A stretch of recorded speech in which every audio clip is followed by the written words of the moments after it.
Now the real thing that we're looking at down here, the first thing that I checked when I started looking at the front suspension was for play in the steering.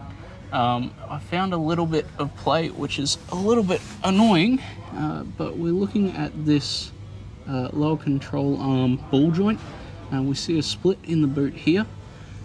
So we think that it's probably worthwhile replacing that ball joint because it'll get dust in it. We're also feeling a little bit of play potentially in the steering rack ends up here. So we're probably going to do suspension on this car just as a bit of a project to get it handling nicer anyway.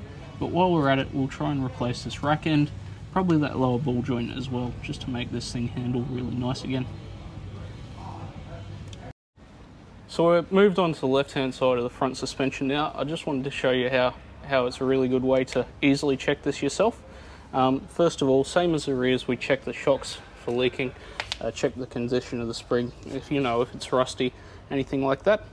I also like to check the tyres and brakes while I'm here, but that's just something that's sort of should be doing every 3 or 6 months anyway. But the real thing we're looking for is play in the front steering. I don't know if you can quite see it on camera, but there is the smallest amount of play, and it even knocks a little bit in the rack. So what we're going to do is Matt's going to wiggle this wheel side to side.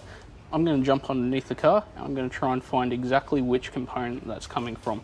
I think it's going to be the same as the other side, and I think we've got some pretty old rack ends in this car.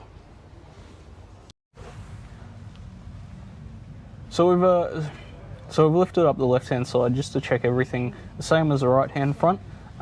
Just a really healthy habit to do. First thing we've noticed is the knocking noise in the front steering is much worse on this side, and we've actually looked on this side and we have got a big old split in our boot and a knocking in the rack end.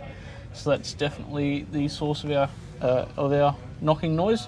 Probably what we're going to recommend is replacing the rack end and the tie rod, because if the rack end's old, tie rod has to come off anyway, and it's probably just as old.